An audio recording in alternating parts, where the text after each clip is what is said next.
utilize whatever resources we have at our disposal and reconnect with our alumni who are, reconnect with them and ask them how they're faring times as uncertain as these, far away from home. So having said that, I would really like to extend my sincere gratitude to Joshi sir, our respected HOD, for being the sole motivation and encouragement. And then our faculty members who have been participating actively in this course, as well as the attendees who are currently traversing all sorts of boundaries to be here with us today. So thank you so much.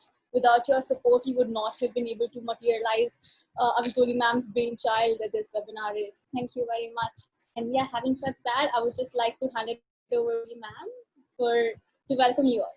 Thank you. I want to welcome all the panelists to this first international webinar.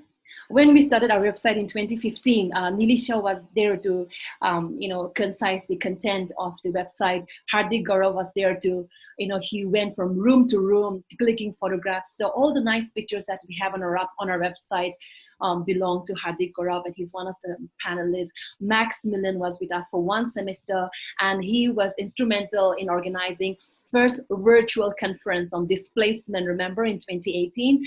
And then again, Sneha Roy, Kritika, Nilisha, they're all gold medalists from the university, and you make us so proud. And now again, you've gone abroad and you are into different research, different studies, and I'm sure you're doing very well, and I'm sure you're doing our department very proud as well. They're far away from home, so it'll be nice to hear about their research and how they are doing during the COVID-19 lockdown. So that was one of the objectives. That was why we are organizing this webinar. But this would not have been possible without the patronage of our head of department, Professor P.C. Joshi, who has always been a constant supporter, encouraging all this kind of activity. Sir, we are indebted to you. And I request our head of department, Professor P.C. Joshi, to say a few words before we start the sessions. Thank you very much, Dr. Avitoli. It's really very nice to see the faces, live virtually. And I think, as I've been saying, this Zoom has created, or Google Meet has created unlimited opportunities in front of us. And we are now today talking to our dear students and who are in Europe and America. It's a great day. I think we must thank the internet, but we must also thank COVID-19, because it was COVID-19 which created all these kind of scare, and then we started, talking. Now, in my department, I think we are, of course, as far as physical distance is concerned, we are far away from each other, but socially we are very, very close now today. We are very close to all of you who are there, and all of you are special in your own rights, starting with Kritika, who has been a very dear student of ours, a very, I would say, a very active student. And not only active, I think I may also call her activist student as well. So she had, and now she's there in California, and I think she's working on home workers. Now, Kritika, the home workers situation in India is also very precarious nowadays because most of the home workers in Indian context, in urban context, they are all unorganized, in unorganized sector. They are really hit very hard in India. Now, then we have Nilisha, of course. Nilisha is a student of mine, direct student of mine. And she's also doing very well. And I welcome you. And Hardik, Hardik was a great photographer. So he was very talented from the very beginning when he was there with us. And I'm very glad, and Avitoli keeps on updating me about Hardik. And Hardik, some of your photographs are also there in our seminar room. They are there. And they're very beautiful photographs you took from Udaipur when I was also there. Max Millen, I had been seeing you in the department, but you had been a very reticent kind of a scholar, working very, very silently. But I welcome you, and I'm really looking forward to listen to you. Coming to Sneha Roy. Sneha Roy is, of course, a very good student, and unfortunately, she was there for 1 year only. But I think she made her mark in that 1 year that she was there with us, and did very, very well. And now she's doing PhD from Wales. So, I would like to first of all greet you on this great occasion of Eid ul Fitr, which is a very pious, our Muslim friends, they have been fasting for a month, and now is the time when they are going to break their fast. So I greet you all on this occasion, and of course, some of you are very topical in the sense that some of you are telling us about the situations, COVID-19 situations, and how things are going to change, or how we are going to adjust to COVID-19 situations. So, besides the topic that you're talking about, just I would like all of you to spare a few moments to tell us about the situation, COVID-19 situation in your own respective cities. That will actually enlighten us also. We've been reading, seeing television, but then your anthropological experience, maybe for 1 minute, because you already have a very tight schedule, 15 minutes to finish everything. So I would request you all just to give us a little bit glimpse of how the situation is in your place. So with these words, I'm very proud to welcome you all.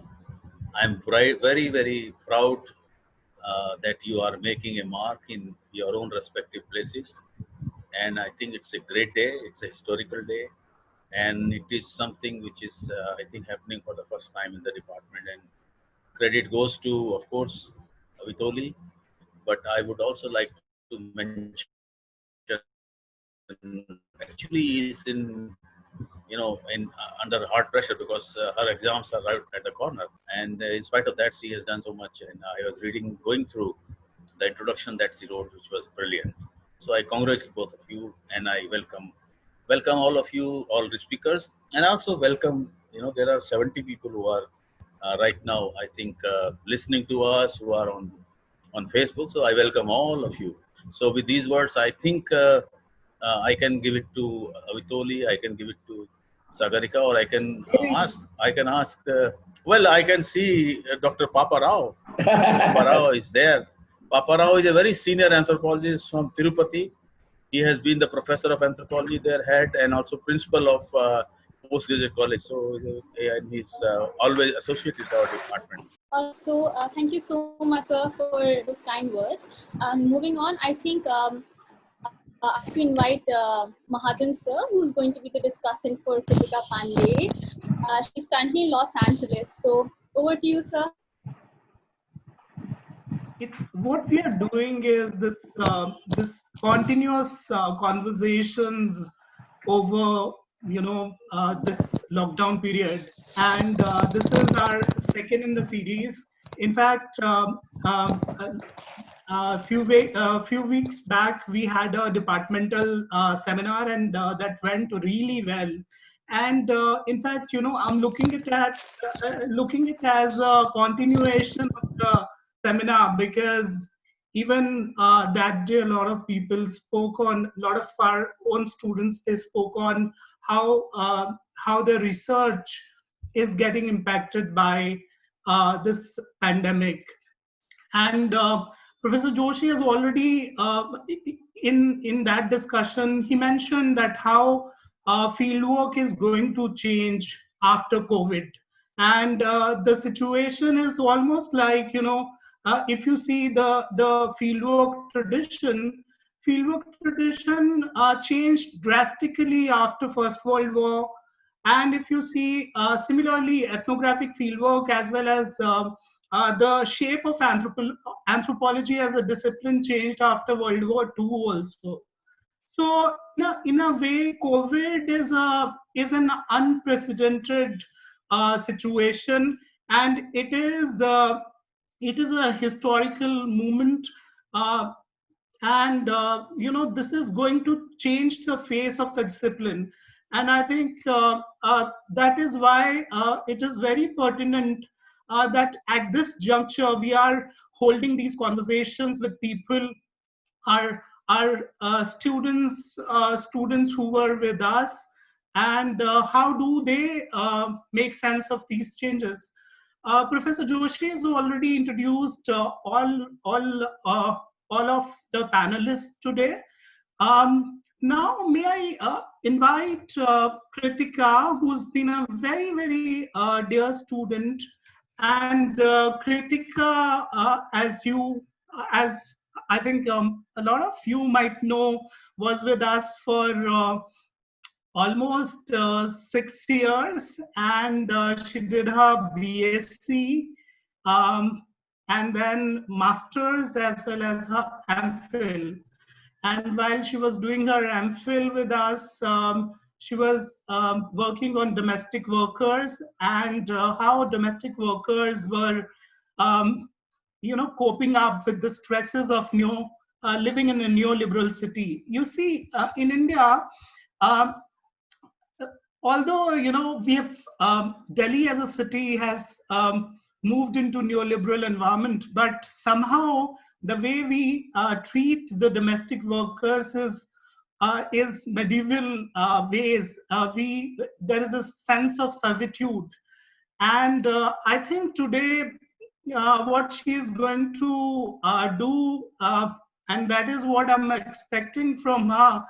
Apart from her own situation, she'll be able to tell us a bit about how domestic workers movement in the US, how that is different from Indian context, Delhi context. So with those words, I welcome Kritika. Thank you so much for joining us, Kritika. Welcome. Thank you, sir. First of all, it's really great to see everybody and be able to talk to everyone, like Joshi said, thanks to Zoom. So this is great. Thank you so much.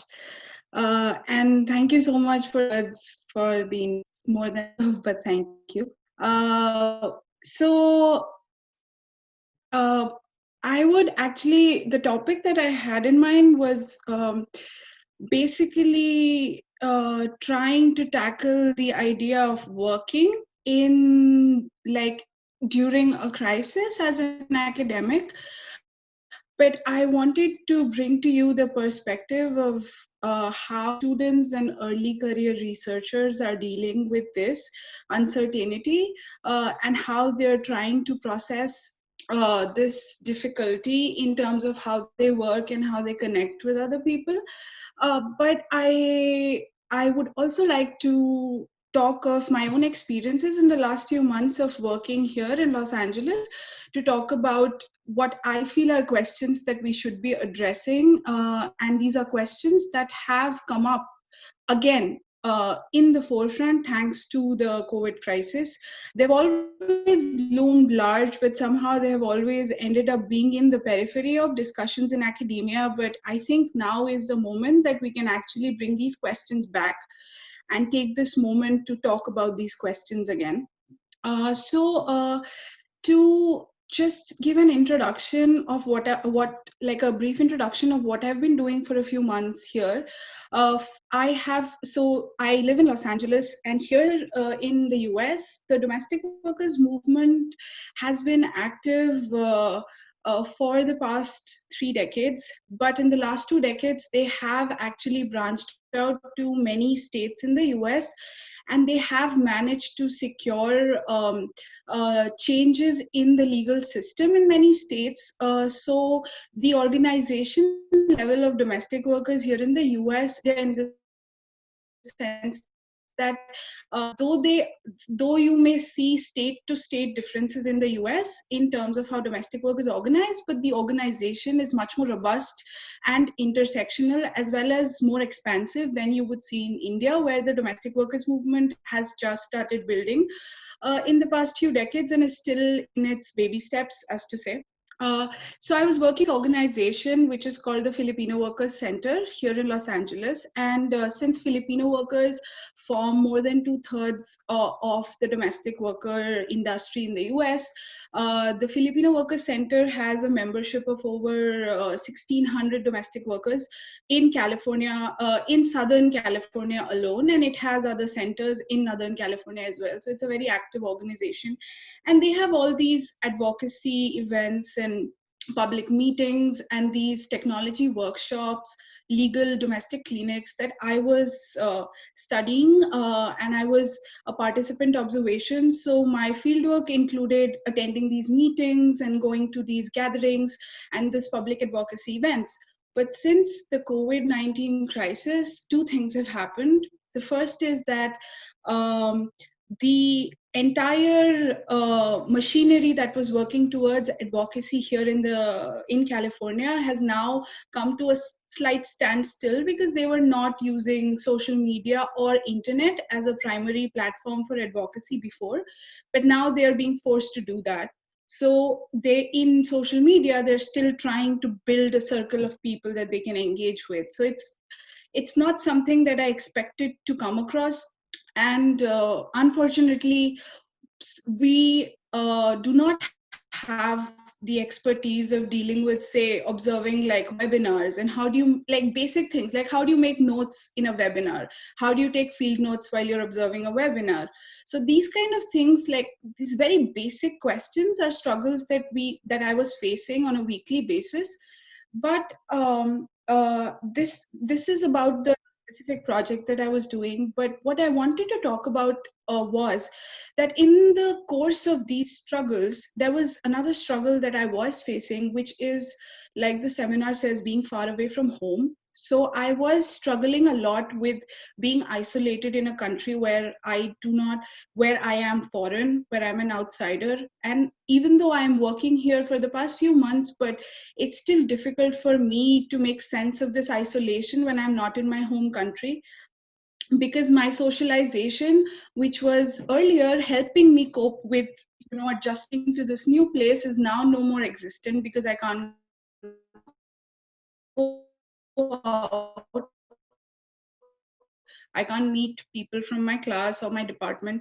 And it's just a thing that I have been a lot lately has been like the pressure of producing, because no matter the crisis, no matter the problems of the crisis, we as academics are still expected to produce, still expected to come up with research that we are doing, because we are a part of the larger academic circle, which is very much fueled by the idea of continuously producing new information and new knowledge.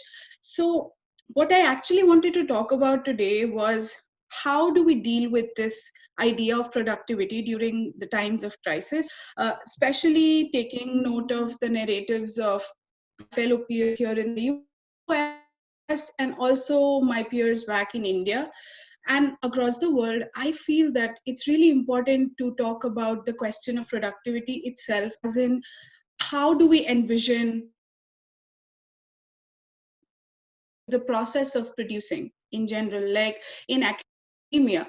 And what I've realized during the crisis was that the fact that there is this isolation that is causing us to be confined to our spaces, but at the same time, it has opened us up to these possibilities of interacting more with each other, because the idea of being by yourself causes you to talk to your peers about how they're dealing with these new challenges that have come across in their research.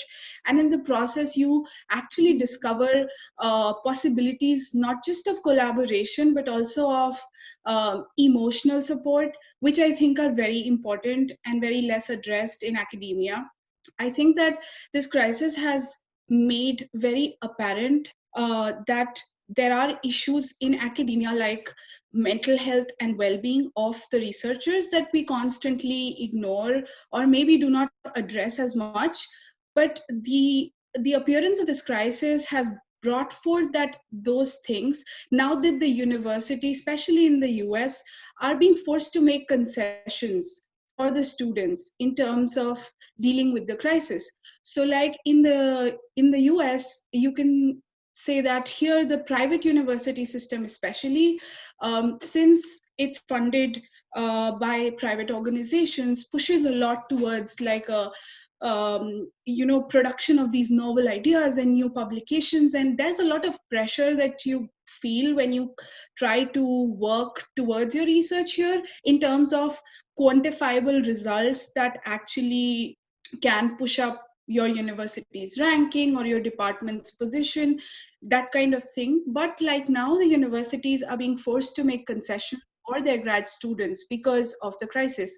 So our deadlines are being pushed, our funding is being extended, and there are conversations that are happening which were always in the periphery. Like, how do you make sure that your grad students have proper well-being and mental health resources while working on their research? And that is actually opening the university spaces up to new kinds of conversations. For example, in my university, these online forums have come up where we are having journal clubs, where we are having meetings with our peers to talk about our projects and the problems that we are facing in terms of how to collect data remotely, how to manage this change in the field work. And these things I think are very helpful because they're pushing towards a more collaborative picture of academia rather than individual ambitious projects, which I think is a great way to I think it's a great step to restructuring academia using this particular crisis as a soundboard.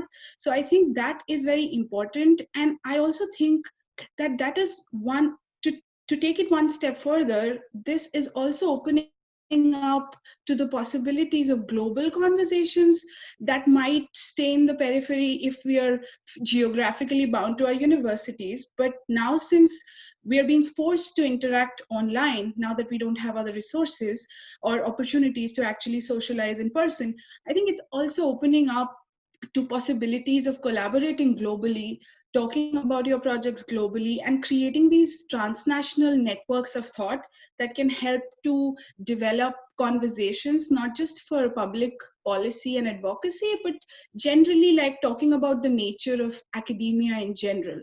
So I wanted to share this particular quote that comes from a paper by Nguyen et al., where they said that as institutions charged with the important task of producing new knowledge, universities should not be mimicking already outdated forms of corporate organization, but rather should be leading the way towards something better. In so doing, the university should resist neoliberal attempts to appropriate the idea of the social relevance of science and knowledge production, of which it often gives a reductive economistic account. So I feel that my take something that I have taken from this experience of working during the virus, during this pandemic, and connecting with my peers across the globe that I could connect with, thankfully, thanks to internet. I think that what I would really want us to think about, I suggest that we should actually have more conversations about this, is how to create academia a more safer space for us to come together to work, so that what we are trying to do can make a change that lasts and that actually restructures how we think about producing research and how we think about addressing questions of methodology, but also ethics, research ethics, and how that can lead to producing new work that is not banked on the neoliberal idea of productivity, but is banked on the idea of creating an academic community and creating the idea of collaborative practices across the globe. So yeah, I think that would be what I would like to share with you people today. Thank you.